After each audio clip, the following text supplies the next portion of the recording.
We've all been there.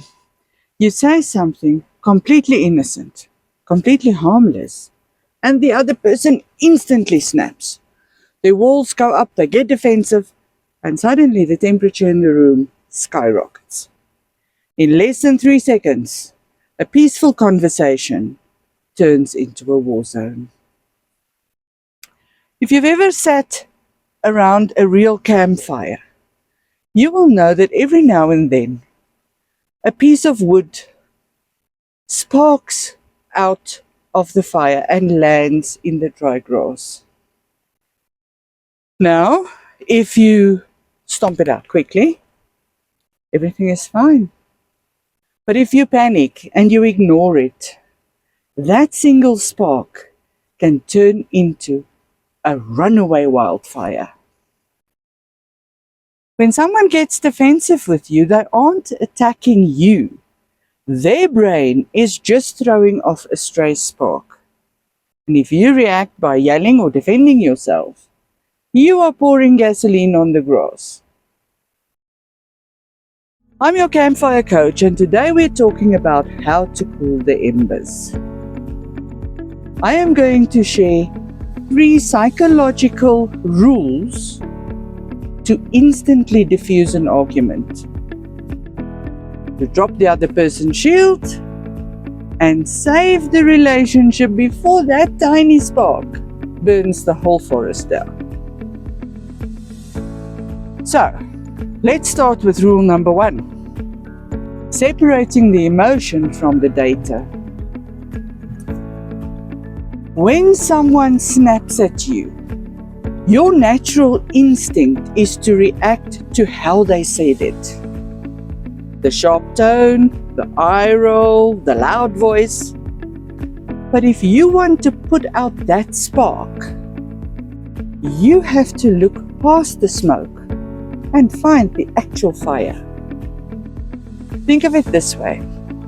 Behind every defensive reaction, there is a hidden piece of data wrapped in this big ball of emotion. For example, if your partner snaps, you're always on the phone. The emotion is frustration and anger. If you argue with the emotion, no, I'm not, I'm working, the fire grows. But if you look for the data, what are they actually trying to tell you? Besides the emotion or behind the emotion, the data is, I miss you, I want to connect with you, and I really feel ignored right now. Your job in the first 30 seconds of tension is to ignore the attitude and speak directly to the data. Validate the underlying need, not the outburst. You can simply say, you're right. I've been distracted tonight. Let me put this away. And look at how fast the smoke clears when you address the real issue. Now, rule number 2, drop your shield. We've spoke about this a little bit.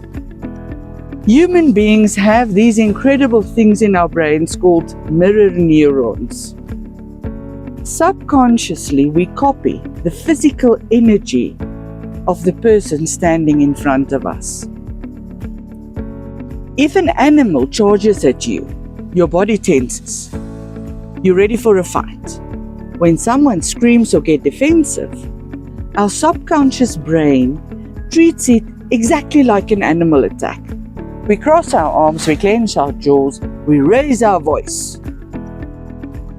We raise our emotional shield. But here's the secret to communication mastery.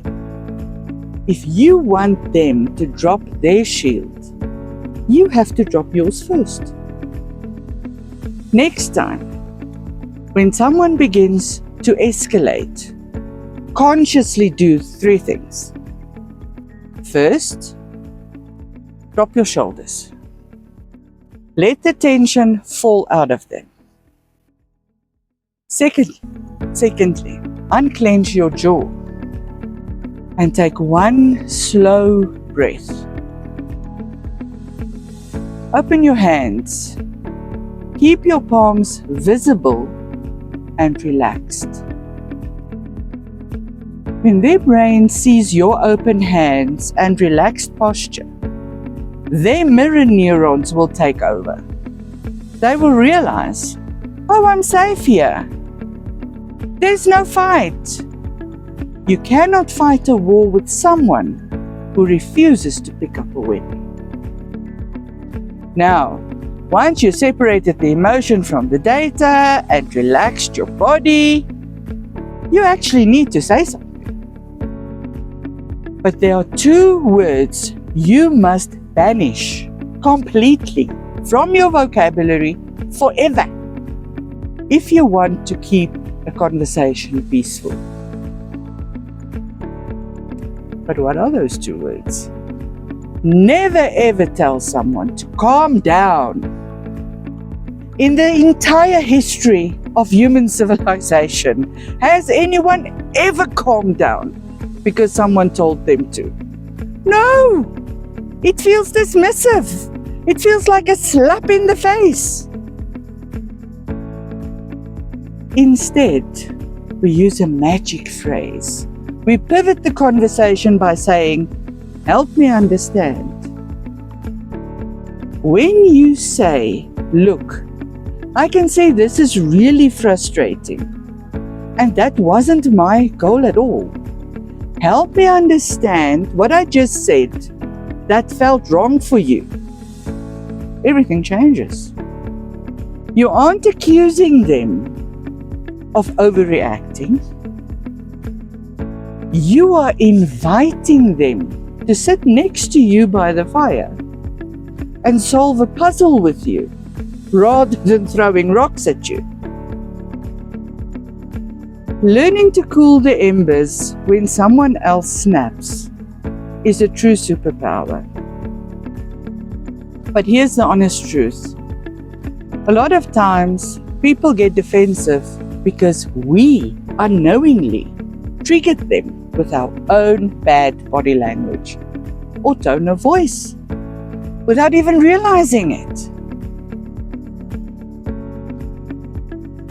To make sure you aren't accidentally starting these conversational fires yourself, click on this video right here where I break down the 4 rules of reading rooms weather so that you never have to say, but that's not what I meant ever again.